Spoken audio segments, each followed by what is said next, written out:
हे प्रभु, शिवपुर गांव की उस भक्त संतोषी की पीड़ा देखिए। उसका परिवार आपकी भक्ति को नहीं समझ रहा है। उसका बेटा और बहू, विशेषकर मीना, इसके विश्वास का अनादर कर रहे हैं। यह सावन का पवित्र महीना था। शिवपुर गांव अपनी हरियाली और भोलेनाथ के प्रति गहरी आस्था के लिए जाना जाता था। पर किशन के घर में, जहां उसकी मां संतोषी शिव भक्ति में लीन रहती थी, वहीं उसकी पत्नी मीना और कभी कभी किशन भी इस भक्ति को व्यर्थ समझते थे। हे महादेव, हे भोलेनाथ, अपनी कृपा बनाए रखना, सबके कष्ट हरना, सबको सुख देना। मेरे किशन को भी सद्बुद्धि देना प्रभु, उसका विश्वास भी तुम्हारी शक्ति में बढ़े, ऐसी कृपा करना। माँ जी, सुबह सुबह ही पूजा पाठ शुरू हो गया आपका। अरे कभी घर के काम भी देख लिया कीजिए, कितनी देर हो गई है, अभी तक नाश्ता नहीं बना। किशन को खेत पर जाना है, और ये महादेव, इनसे क्या मिलता है, हमारा तो पेट इनसे नहीं भरता।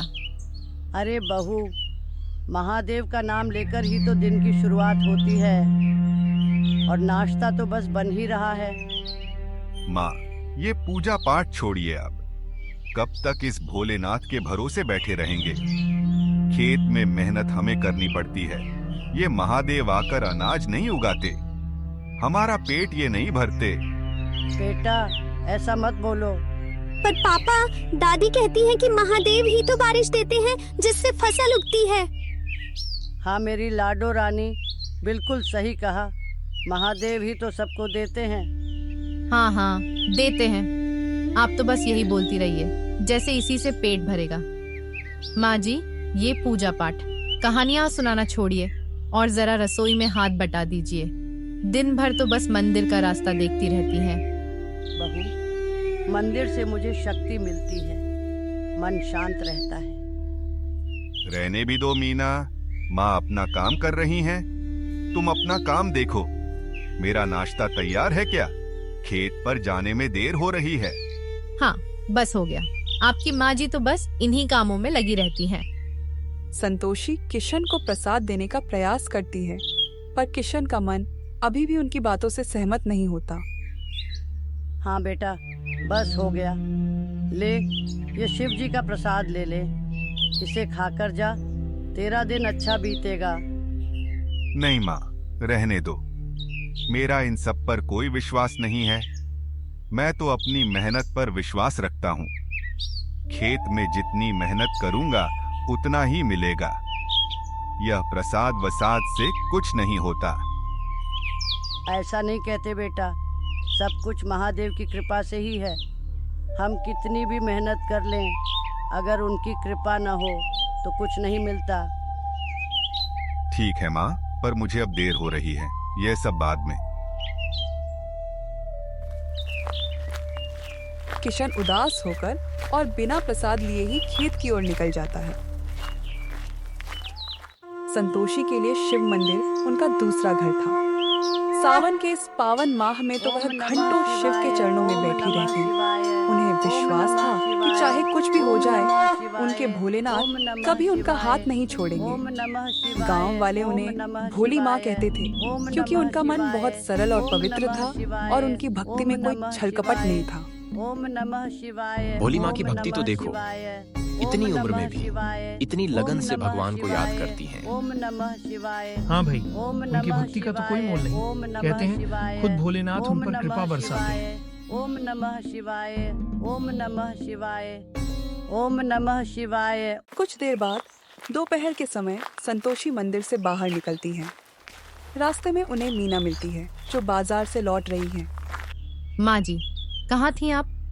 मैंने घर पर कितनी आवाजें लगाई, कोई जवाब ही नहीं। सारे काम पड़े हैं। मैं मंदिर में थी बहू, थोड़ी देर हो जाती है कभी कभी। थोड़ी देर नहीं, आप रोज आधा दिन मंदिर में ही बिताती हैं। घर में काम कौन करेगा? कीर्ति को खाना कौन खिलाएगा? आपकी इन्हीं पूजा पाठ की वजह से हमारा घर चल नहीं पाता। खेत में किशन पसीना बहाता है और आप मंदिर में बैठी रहती हैं। बहू, मैंने कभी किसी को कोई कष्ट नहीं दिया। मेरा पूजा पाठ किसी के रास्ते में नहीं आता। आता है, आता है। रोज आधा घंटा किशन को लेट होता है आपके प्रसाद के चक्कर में। अगर फसल अच्छी नहीं हुई तो हमारा पेट आपका शिवजी नहीं भरेगा। समझती क्यों नहीं आप? मीना तेजी से आगे बढ़ जाती है और संतोषी दुखी मन से घर की ओर चलती हैं।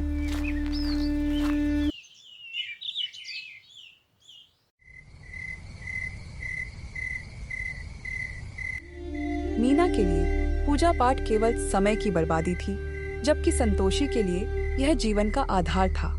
किशन भी अपनी पत्नी की बातों में आकर कभी कभी अपनी माँ की भक्ति का अनादर कर देता था। देखिए ना जी, माँ जी तो सुनती ही नहीं है। दिन भर बस मंदिर मंदिर करती रहती है, घर का कोई काम नहीं देखती। मैं अकेली क्या क्या करूं? कीर्ति को गुरुकुल भेजना, घर संभालना, खाना बनाना और ऊपर से उनका ये पूजा पाठ। क्या करूं मीना, माँ है मेरी, मना भी करता हूं तो मानती नहीं। उनकी भक्ति है, मैं क्या कहूं। भक्ति? ये ढोंग है ढोंग। अगर इतनी ही भक्ति है तो घर बैठकर क्यों नहीं करती? बूढ़ी हो गई है, अब बच्चों जैसी हरकतें क्यों करती हैं? आप उन्हें साफ साफ कह दीजिए कि अब वो कहीं बाहर नहीं जाएंगी। जो पूजा करनी है घर में करें। ठीक है, मैं बात करता हूं उनसे। संतोषी अपने कमरे में बैठी आंसू बहा रही थी। किशन और मीना ने उन्हें खाने के लिए भी नहीं पूछा था। तभी कीर्ति चुपके से उनके कमरे में आती है। दादी, आप अभी तक सोई नहीं? बेटा, तुम क्यों नहीं सोई अभी तक? दादी, आपने कुछ खाया नहीं था ना, इसलिए मैं आपके लिए खाना लेकर आई हूँ, खा लीजिए। संतोषी की आंखों से और आंसू निकल आते हैं। उन्हें एहसास होता है कि इस घर में कोई तो है जिसे वाकई उनकी फिक्र है। जहां पृथ्वी पर संतोषी अपने परिवार की बदलती सोच से दुखी थी, वहीं कैलाश पर महादेव और देवी पार्वती इस सब को देख रहे थे। हे प्रभु, शिवपुर गांव की उस भक्त संतोषी की पीड़ा देखिए। उसका परिवार आपकी भक्ति को नहीं समझ रहा है। उसका बेटा और बहू, विशेषकर मीना, उसके विश्वास का अनादर कर रहे हैं। देवी, मैं सब देख रहा हूँ। संतोषी की भक्ति अटल है और वही उसकी शक्ति है। यह परीक्षा का समय है, उनके परिवार के लिए भी और उनके विश्वास के लिए भी। परंतु प्रभु, उनका बेटा किशन भी अपनी माँ की भक्ति पर संदेह करता है और आपकी कृपा को केवल मेहनत का फल मानता है। यह देखकर मेरा मन व्याकुल हो उठता है। समय आने पर सब कुछ स्पष्ट होगा देवी। कर्म और भक्ति दोनों का ही अपना महत्व है। किशन को अपनी मेहनत पर विश्वास है जो उचित है, परंतु वह यह भूल रहा है कि उस मेहनत का फल देने वाला भी कोई और है। जब तक वह इस सत्य को नहीं समझेगा, तब तक उसे पूर्ण संतोष नहीं मिलेगा। और उस छोटी कीर्ति का क्या प्रभु? वही एक है जो संतोषी के विश्वास को समझती है और उनका साथ देती है। कीर्ति ही इस परिवार में आशा की किरण है देवी। उसकी निष्ठा और प्रेम ही उन्हें सही मार्ग दिखाएगा। धैर्य रखें, समय सब कुछ सुलझा देगा। मैं अपने भक्तों का साथ कभी नहीं छोड़ता। कैलाश पर महादेव और देवी पार्वती के बीच यह वार्तालाप संतोषी के परिवार पर आने वाले संकट की ओर इशारा कर रहा था, जहां उनके विश्वास और कर्म की असली परीक्षा होने वाली थी।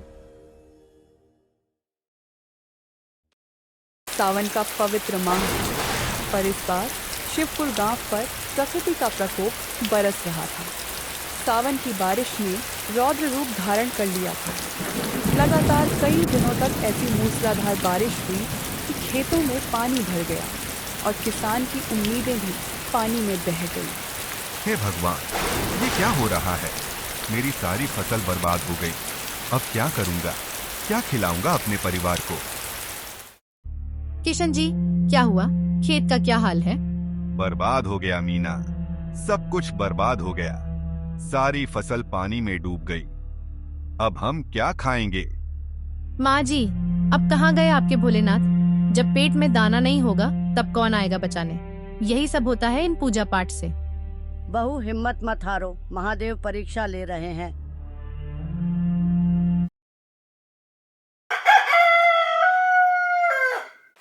अगले दिन गांव का महाजन किशन के घर आता है। किशन, मेरे पैसे लौटा। फसल बर्बाद हुई तो क्या हुआ? मुझे अपना कर्जा वापस चाहिए। महाजन जी, मेरी फसल बर्बाद हो गई है। अभी मेरे पास कुछ नहीं है, मुझे थोड़ा समय दीजिए। समय? मैंने बहुत समय दे दिया तुम्हें। अगर अगले हफ्ते मुझे पैसे वापस नहीं मिले तो मैं तुम्हें और तुम्हारे परिवार को इस घर से निकाल दूंगा, याद रखना। महाजन और उसके आदमी चले जाते हैं। किशन और मीना पूरी तरह टूट जाते हैं। संतोषी भी चिंतित थी, पर उनका विश्वास अटल था। संकट पर संकट आ रहे थे। फसल बर्बाद, महाजन का कर्जा और अब किशन और मीना की लाडली कीर्ति भी बीमार पड़ गई। यह ऐसी घड़ी थी जब उनका विश्वास डगमगा रहा था। किशन जी, हमारी कीर्ति को क्या हो गया? इसे तो तेज बुखार है, इसका शरीर जल रहा है। पता नहीं मीना, सुबह से ही इसकी तबीयत खराब है। किशन तुरंत गांव के वैद्य को बुलाने जाता है और कुछ ही पलों में वैद्य को लेकर आता है। वैद्य आते ही कीर्ति को देखते हैं। उनके चेहरे पर चिंता की गहरी लकीरें उभर आती हैं। किशन, मीना, मैंने अपने जीवन में कई रोगी देखे हैं, पर यह बीमारी कुछ अलग है। कीर्ति के शरीर में विष फैल रहा है। मैंने कई बार इलाज किया है ऐसी बीमारी का, पर सफलता नहीं मिली। वैद्य जी, मेरी बेटी को बचा लीजिए, जो कहेंगे वो देंगे। मैं अपनी पूरी कोशिश कर रहा हूँ, पर मुझे डर है। कीर्ति के पास अब बस कुछ ही पल का जीवन बचा है। यह बीमारी इतनी घातक है कि मैं क्या कहूँ। नहीं नहीं, मेरी कीर्ति को कुछ नहीं होगा। मेरा भोलेनाथ ऐसा नहीं होने देंगे। माँ जी, हमारी बेटी, हमारी कीर्ति, हम उसे खो नहीं सकते। हमारा सब कुछ चला गया, घर, पैसा, अब बेटी भी। कहाँ है आपके महादेव? हाँ माँ, कहाँ हैं आपके महादेव? जब फसल बर्बाद हो गई, जब महाजन घर से निकालने आया, तब कहाँ थे आपके महादेव? अब मेरी बेटी मरने वाली है, तब कहाँ हैं? सब बेकार है। चुप हो जा बेटा बहू, अभी उम्मीद बाकी है। मेरा भोलेनाथ कभी अपने भक्तों को अकेला नहीं छोड़ता। इस संकट की घड़ी में हमें उन पर और भी अधिक विश्वास रखना होगा। जब सारी उम्मीदें टूट गईं और विज्ञान भी हार मान गया, जब सब ने महादेव पर से विश्वास खो दिया, तब संतोषी ने अपने आराध्य देव को पुकारा। सावन के इस पावन माह में उनकी पुकार का बल और भी बढ़ गया था। यह पुकार केवल कीर्ति के लिए नहीं, बल्कि अपने पूरे परिवार के लिए थी, जो संकटों के भंवर में फंस चुका था। हे भोलेनाथ, हे मेरे महादेव, आपने हमेशा अपने भक्तों की रक्षा की है। आज मेरी पोती कीर्ति का जीवन आपके हाथों में है। मेरा सर्वस्व ले लो, पर मेरी लाडो को वापस लौटा दो। हमारी फसल बर्बाद हो गई, महाजन घर से निकाल देगा, और अब मेरी कीर्ति भी। हे महादेव, मेरी परीक्षा मत लो, मुझ पर दया करो।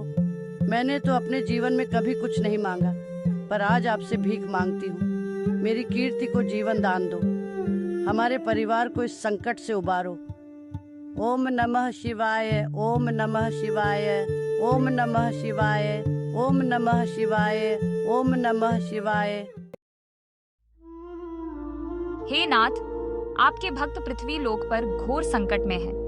शिवपुर गांव में आपकी भक्त संतोषी और उसका परिवार कष्टों से घिरा है। मैं जानता हूँ प्रिय पार्वती, संतोषी की भक्ति अटूट है।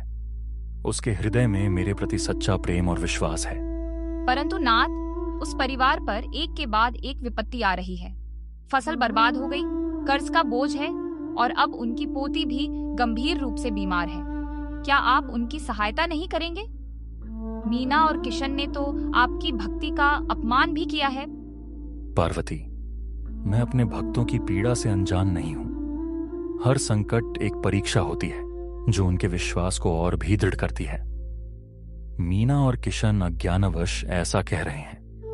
जब मनुष्य दुख में घिर जाता है, तो अक्सर उसकी बुद्धि भ्रमित हो जाती है। किंतु स्वामी, संतोषी माँ की भक्ति तो निष्काम है। उन्होंने कभी अपने लिए कुछ नहीं मांगा। क्या उनकी भक्ति का कोई फल नहीं मिलेगा? उस वृद्धा का हृदय अपनी पोती के लिए कितना व्याकुल है, यह तो आप जानते ही हैं। अवश्य मिलेगा पार्वती। संतोषी की भक्ति ही उस परिवार को इस संकट से उबारेगी। मैंने उसकी पुकार सुन ली है। अब समय आ गया है कि उसकी अटूट आस्था का प्रत्यक्ष प्रमाण दिया जाए। मैं स्वयं उसकी सहायता के लिए पृथ्वीलोक पर जाऊंगा। यह सुनकर मेरा मन शांत हुआ। नाथ, आपकी लीला अपरंपार है। मुझे विश्वास है कि आपकी कृपा से संतोषी माँ और उनके परिवार का दुख दूर होगा। संतोषी माँ घंटों तक आंखें बंद करके ओम नमः शिवाय का जाप करती रहती हैं। उनके होठों से निकले हर शब्द में अटूट भक्ति और दादी का प्रेम झलकता है। ओम नमः शिवाय, ओम नमः शिवाय। और तभी भक्ति की उस पराकाष्ठा पर स्वयं कैलाशपति ने अपनी भक्त की पुकार सुनी। सावन की उस रात्रि में शिवपुर गांव ने एक ऐसा चमत्कार देखा जो सदियों तक याद रखा जाएगा। महादेव अपने भक्त के संकट को दूर करने स्वयं पधारे थे। मेरी भक्त संतोषी, तेरी अटूट भक्ति और निस्वार्थ प्रेम ने मुझे विवश कर दिया है। तेरी पुकार मैंने सुनी। तेरी पोती कीर्ति को कोई हानि नहीं होगी। उसे जीवन दान मिल गया है। और सुनो संतोषी, आज से मैं तुम्हें वचन देता हूं कि शिवपुर गांव पर मेरी विशेष कृपा रहेगी। तुम्हारे खेत फिर से लहलहा उठेंगे। जो भी इस गांव में सच्चे मन से मेरी भक्ति करेगा उसे कभी कोई कष्ट नहीं होगा। तेरी भक्ति ने पूरे गांव को आशीर्वाद दिलाया है। अब से कोई तुम्हें मंदिर जाने से नहीं रोकेगा। तुम्हारी भक्ति ही इस गांव की रक्षक है। जिसने भी मेरी भक्ति का अनादर किया उसे स्वयं ही अपनी गलती का एहसास होगा। इतना कहकर भगवान शिव धीरे धीरे अंतर्धान हो जाते हैं और प्रकाश भी धीरे धीरे शांत हो जाता है। अगले ही पल एक अद्भुत चमत्कार होता है। कीर्ति ने अचानक अपनी आंखें खोली। बुखार उतर गया था और उसके चेहरे पर एक हल्की सी मुस्कान आ गई थी। मीना और किशन अपनी बेटी को ठीक देखकर अचंभित रह जाते हैं। मीना दौड़कर संतोषी माँ के पैरों में गिर पड़ती है। किशन भी अपनी माँ के सामने झुक जाता है। माँ जी, मुझे माफ कर दीजिए। मैंने आपको कभी नहीं समझा। मैंने आपकी भक्ति का अपमान किया। आज आपकी भक्ति ने मेरी बेटी को जीवन दान दिया है। आप सच में देवी हैं। माँ, मैंने भी आपकी बात नहीं सुनी। मुझे माफ कर दो माँ। मैंने महादेव का भी अपमान किया। आज आपने हम सबका जीवन बचा लिया। मैंने कभी आपकी भक्ति का महत्व नहीं समझा।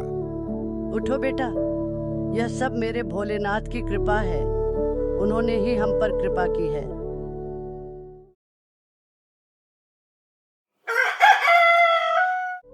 और इस चमत्कार की खबर आग की तरह पूरे गांव में फैल जाती है। हर कोई इस अद्भुत घटना को अपनी आंखों से देखने के लिए कीर्ति के घर उमड़ पड़ता है। लोगों की भीड़ संतोषी माँ के घर के बाहर जमा हो गई। सब कीर्ति को स्वस्थ देखकर हैरान थे और गांव के लोगों ने एक स्वर में शिव जी की जय जयकार की और संतोषी माँ की अटूट भक्ति को नमन किया। महादेव ने अपना वचन पूरा किया था। संतोषी माँ की भक्ति ने न केवल कीर्ति को जीवन दिया, बल्कि किशन के खेत में भी फिर से हरियाली लौट आई। मीना, देखो, महादेव की कृपा, मेरी फसल फिर से लहलहा रही है। ये सब माँ जी की भक्ति का कमाल है किशन जी। उसी शाम महाजन फिर से किशन के घर आता है, पर इस बार उसका रवैया बदला हुआ है। किशन, मैंने सुना तुम्हारी फसल फिर से अच्छी हो गई है और कीर्ति भी ठीक हो गई। ये सब तुम्हारी माँ की भक्ति का कमाल है। मैंने बहुत गलत किया था तुम्हें परेशान करके। मैं अपना कर्जा माफ करता हूँ। मुझे माफ कर दो। उस दिन के बाद शिवपुर गांव में सब कुछ बदल गया था। सावन का हर माह अब खुशियों और भक्ति का प्रतीक बन गया था। मीना और किशन ने संतोषी माँ से अपने किए की माफी मांगी और पूरे मन से शिव भक्ति में लीन हो गए। माँ जी, आपकी भक्ति ने हम सबकी आंखें खोल दी। आज शिवपुर गांव में जो खुशहाली है वो सब आपकी वजह से है।